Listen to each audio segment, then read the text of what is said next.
You've been told your whole life to be kind, to be agreeable, to not raise your voice, not take up too much space, not be too much. And look where that got you. You get passed over for promotions by men who are blunter, louder, less polished. Women you respect look straight through you. Rivals don't fear you. They don't even notice you. And the unsettling part is that somewhere underneath the patience and the reasonableness, you already know exactly why.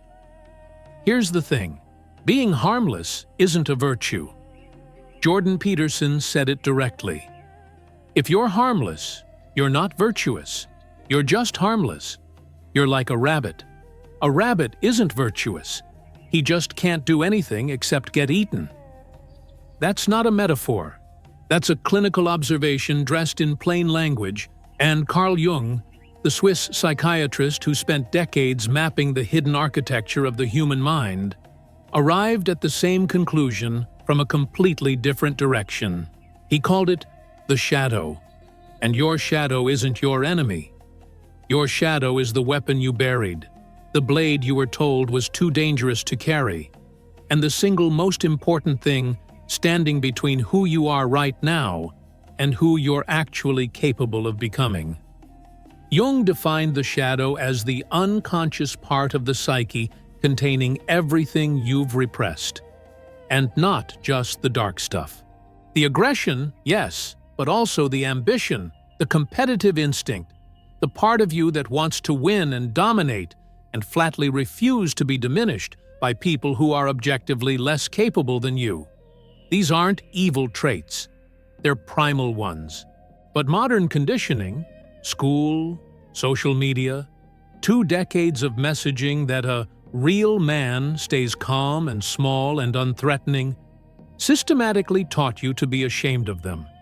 So every time you felt anger and swallowed it, you didn't delete that anger. You stored it, compressed it into the unconscious, where it now operates without your direction and without your consent. Jung was explicit on this point. When the shadow is repressed and not integrated, it doesn't disappear. It acts autonomously, leaking out as passive aggression during moments that don't deserve it, as bitterness toward men who simply decided to take what they wanted, as the quiet, gnawing resentment of someone who suspects he has been far smaller than he could have been for far longer than he wants to admit. That feeling sitting in the background of your days right now? That's not guilt. That's a man recognizing the gap between what he's doing and what he's capable of. And the fact that it's uncomfortable is the entire point. Here's the neuroscience. The amygdala, the almond-shaped threat detection structure buried deep in the brain's temporal lobe, processes emotional stimuli in milliseconds, long before your rational prefrontal cortex even receives the signal. When a suppressed man encounters confrontation, rejection, or disrespect, his amygdala fires in full panic and the frontal lobes get bypassed entirely. He either collapses into appeasement or explodes in uncontrolled rage, and neither response comes from a place of power because both are symptoms of a man who never trained his darkness into something usable. Musashi understood this without brain scans. His philosophy, documented in the Book of 5 Rings, was built on a single uncompromising premise. The warrior who has not faced the enemy within will be destroyed by the enemy outside. He wrote in the Dokodo, "Think lightly of yourself and deeply of the world."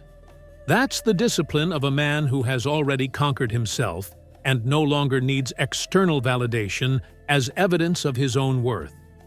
The year is 1604. Miyamoto Musashi has already humiliated the Yoshioka clan twice. First, he broke the arm of their patriarch, Seijuro, with a single blow from a wooden sword, a strike so decisive and humiliating that Seijuro resigned as clan head in shame and became a monk. Then he killed Seijuro's brother, Denshichiro, in a formal duel to the death. Now the Yoshioka clan is desperate. Their reputation is ash. So they do what cornered cowards do when they can't win on honest terms. They send a child. 12-year-old Matashichiro Yoshioka is named the new clan head and formally challenges Musashi to a duel. Night, isolated location. Something feels wrong, because everything is wrong. Musashi knows it's a trap. He arrives hours early and disappears into the darkness of the surrounding terrain, crouching in the cold while the smell of damp earth and pine fills the air around him, watching, waiting for as long as it takes. And what he sees confirms everything he already suspected. Not just the boy standing in the clearing, but a large group of armed samurai concealed in the surrounding area, ready to slaughter him the moment he steps into the open. Musashi doesn't retreat. He doesn't look for a diplomatic exit or wonder if he's being too aggressive. He attacks first, moves directly toward the clan's last figurehead, eliminates him, then fights his way out through the entire ambush with 2 swords in the dark. The Yoshioka clan, one of Kyoto's most dominant sword schools for generations, ends that night. A man who had not integrated his capacity for decisive, ferocious action would have hesitated at the edge of that clearing, searching for a peaceful resolution while armed men closed in from 3 directions. He would have been slaughtered while still looking for one, and his good intentions would have been completely irrelevant to the outcome. The psychological cost of being harmless is paid in blood. Not always literal blood, but in opportunity, in respect, in the kind of purpose that only comes to men willing to act when the moment demands it, without first consulting everyone around them for permission. Every time you swallow your anger to keep the peace, you are not practicing virtue. You are rehearsing defeat, one small surrender at a time, and the accumulation of those small surrenders is exactly what you're feeling now. Jung's framework of shadow integration isn't about becoming violent. It's about dragging the shadow into conscious awareness so it serves you as precise strategy rather than detonating as blind panic. The attack at that clearing wasn't rage. It was cold, deliberate clarity from a man who had already done the interior work. You want to recognize your own shadow? Ask yourself who infuriates you most. Not mildly irritates, but genuinely enrages you at a level that feels disproportionate. The kind of reaction you later try to rationalize because the intensity embarrasses you. Jung identified what researchers now call projection, the psychological mechanism by which qualities you cannot consciously own in yourself get assigned to the people around you instead. The man who rages at arrogant people often harbors buried ambition he was shamed into abandoning before he ever had a chance to use it.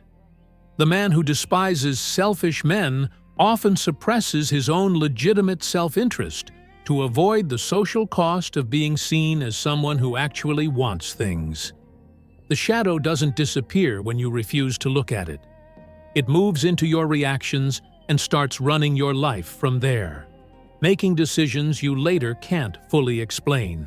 Start paying attention to the emotions you abort mid-formation and strangle before they reach the surface. That flash of contempt you immediately dismiss as unkind. That spike of competitive ferocity you label inappropriate. That territorial instinct you apologize for before anyone even notices it was there. Musashi wrote in the Dokodo, "Do not, under any circumstances, depend on a partial feeling." A partial feeling is an aborted emotional response, a signal that fired and was immediately cut off before it could be processed or directed. And psychologists now recognize this pattern as the root mechanism behind the chronic anxiety, paralytic indecision, and low-grade existential dread that defines the man who has been nice for so long he no longer knows what he actually wants or what he's actually capable of. To cut the enemy, you must first cut yourself. And this isn't metaphor. Musashi's sword discipline and his interior discipline were the same discipline expressed through different instruments. You cannot execute a precise cut with an arm trembling from unresolved fear, and you cannot execute a precise decision or a direct confrontation when your interior is a swamp of repressed impulse competing for control beneath the surface. The concept of Fudoshin, the immovable mind, is the psychological product of integration, not suppression.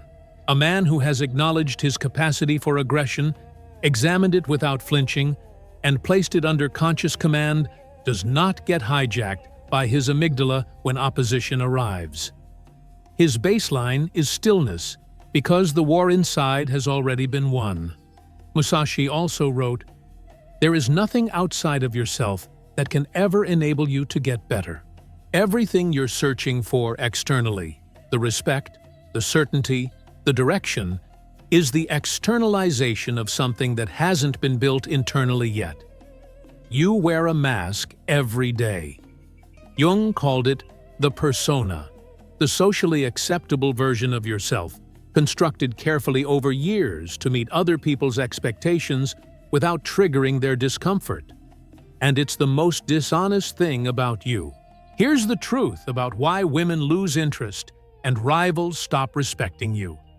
And it isn't because you're kind, it's because your kindness has no tension behind it. There's nothing being restrained in it, no sense that you are choosing measured calm from a position of genuine power.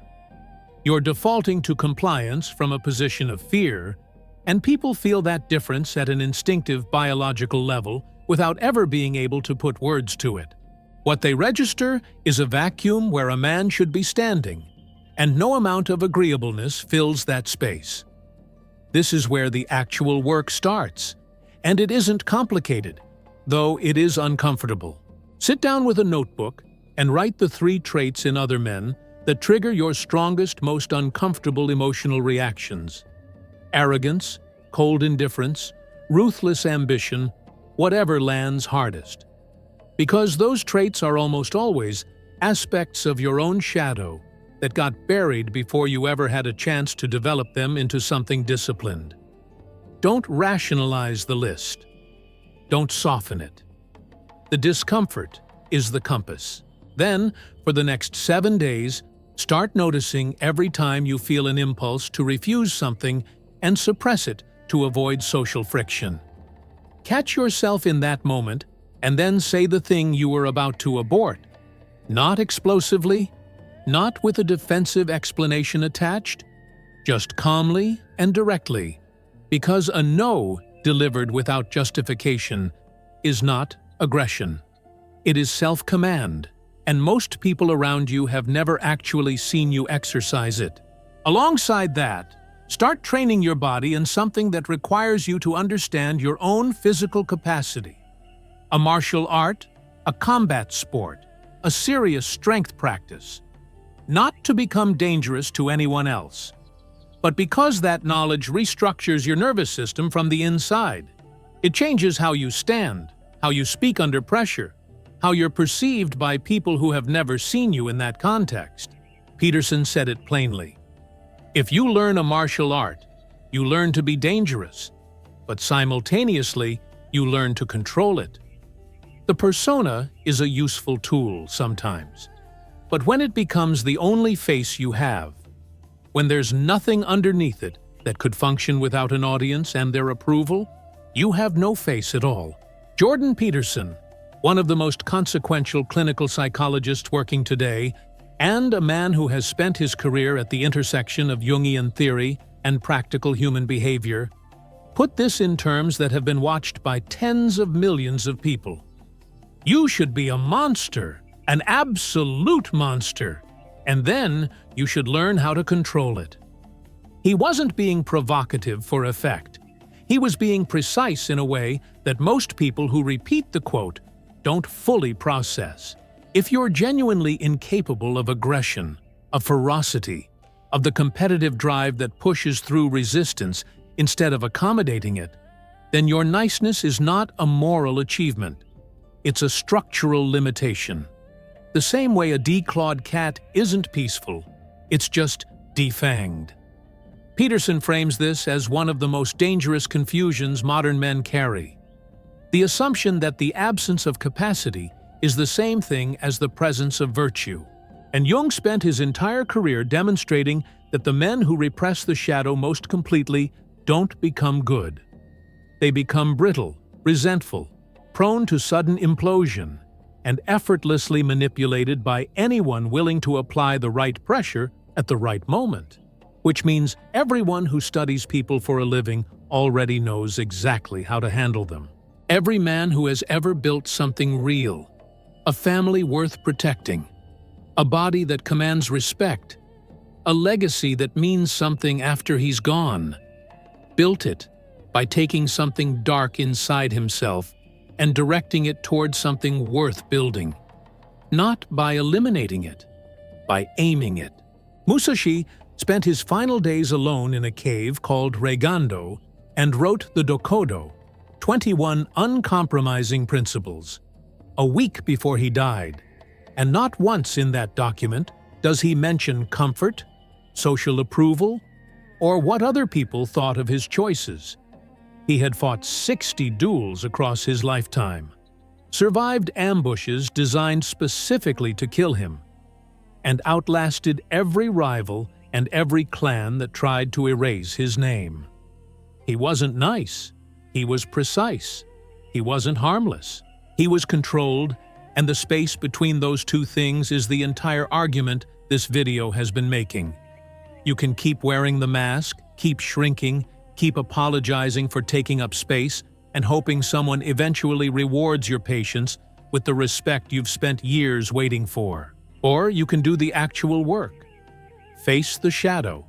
Integrate the monster. Become the kind of man whose restraint carries genuine weight, because everyone in the room can sense, without being told, exactly what is being restrained. This channel is called Katana Mindset for a reason. A katana is not dangerous because it's aggressive. It's dangerous because it's precise. Because centuries of discipline went into making it capable of a cut so clean the target doesn't feel it until it's already over. Subscribe, sharpen, master yourself, or the world will master you.